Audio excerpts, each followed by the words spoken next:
Hello friends, কেমন আছো তোমরা? আমিও ভালো রয়েছি। তা আজকে আমি চলে এসেছি হুগলির 10 ঘোড়ায় তরমুজ দেখতে। তরমুজের ক্ষেত তোমাদের একটু দেখাই ঘুরে, তোমরা দেখো। দেখো তরমুজের ক্ষেত থেকে তরমুজ এক্ষুনি সব তোলা হয়েছে, তাই এখান থেকেই আমি গাড়িতে সব তুলবো। কত তরমুজ, দাম এখানে অনেকই কম। এরা বলছে 4 টাকা না 5 টাকা করে পিস। আমি একটা খেয়েও দেখলাম, তা খুবই ভালো লাগলো খেতে। এই ক্ষেত থেকে ওরা চাষ করে সব তোলে। একটু আজকে ভোরবেলা তুলেছে, তা তুলে এখন সব ওই গাড়ি করে করে যাচ্ছে। এখান থেকেই আমি কিছু মাছ নিয়ে যাব। আমাদের এখন তরমুজ গাড়িতে লোড হচ্ছে, সেগুলো তোমাদের একটু দেখাই। তরমুজ পুরো গাড়ির ডিগ্গিতে লোড করছি। আর হয়েছে কি করছিল? বড় দেখে নাও, আবার ছোট ছোট তুলছে। প্লাস্টিকটা রাখো না, এই প্লাস্টিকটা রাখো না। না, এখন বন্ধ হয়ে গেছে, বিকেলবেলা ছাড়া পাওয়া যাবে না।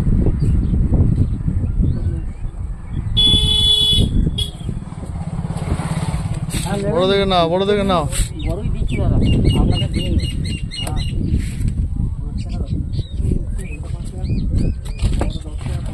এর মধ্যে যেটা বড় বেরিয়ে ছিল 10 টাকা, আর মাঝে 5 টাকা। হ্যাঁ, কি বলছো? তরমুজ প্রায় গাড়ির ডিগ্গির পিছনে অনেকটা আমি ভরে নিয়েছি। পেছনের ডিগ্গিটা মোটামুটি পুরো ভর্তি। এবার মিডিলের সিটে আর কিছু ভরবো, দেখি কতটা ভরা যায়। এখানে যা দাম তরমুজের অনেকটাই কম। আশা করছি যতটা নিয়ে যেতে পারবো ততটাই ভালো, কারণ আমাদের ওখানে দামটা অনেকটা বেশি।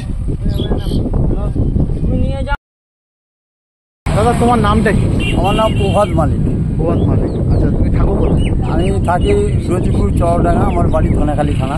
আচ্ছা, তোমরা কি সারা বছর মানে বছর কি চাষের উপরে সবকিছু না অন্য কিছু? আমাদের এখানে চাষবাসটাই মেন। হ্যাঁ, আমরা যা করি, আমাদের বছরে 3 ফসলের জমি। হ্যাঁ, আমরা এই সময় এই শশা, ঝিঙে, তরমুজ চাষ করি। হ্যাঁ। আর আলুর সময় আলু চাষ করি, ধানের সময় ধান চাষ করি। ধান চাষ করো। এটা হুগলি জেলার জায়গাটার নাম? এদের জায়গাটার নাম হচ্ছে নেলোর পাড়।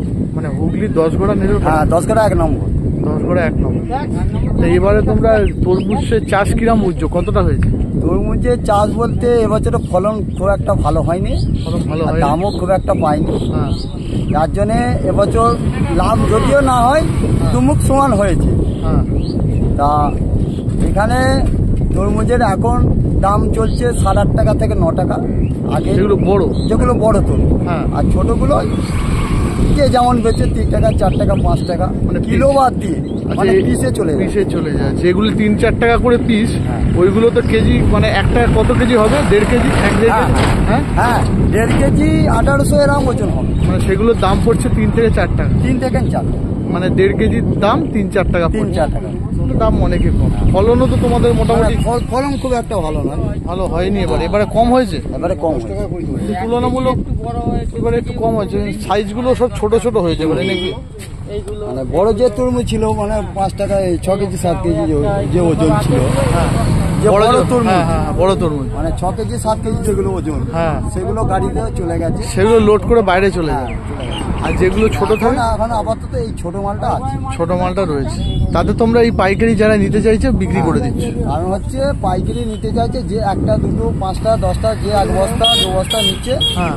এবার কেউ, আমি যেটা বললাম যে দেখুন এটা 5 টাকা বেশি, এবার সেটা উনি বললেন যে 4 টাকা দেবো। হ্যাঁ।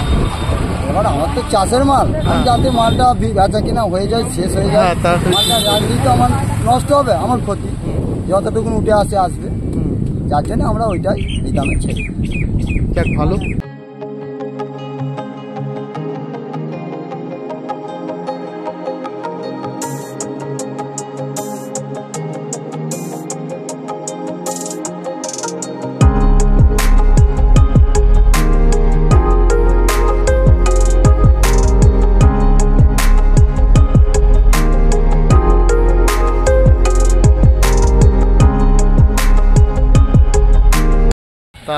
গাড়ি লোড করে আপাতত আমি এখান থেকে আবার বেরোচ্ছি।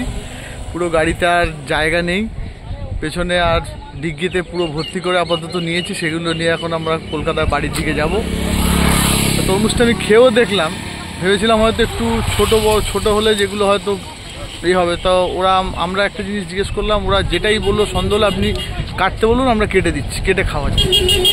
তো দেখলাম খারাপ না, যে কটা দু একটা কাটলো আমাদের সামনে, কেটে দেখলাম সব তরমুজগুলো মিষ্টি আছে। এখন গাড়িতে করে নিয়ে যাচ্ছে, হয়তো কিছু মাল হয়তো নষ্ট হয়ে যেতে পারে গরমের চোটে। যত তাড়াতাড়ি নিয়ে গিয়ে বাড়িতে গিয়ে রাখতে পারবো সেটা ভালো। যাক, আবার তোমাদের সামনে নেক্সট ব্লগ নিয়ে খুব তাড়াতাড়ি আবার আসবো। টাটা।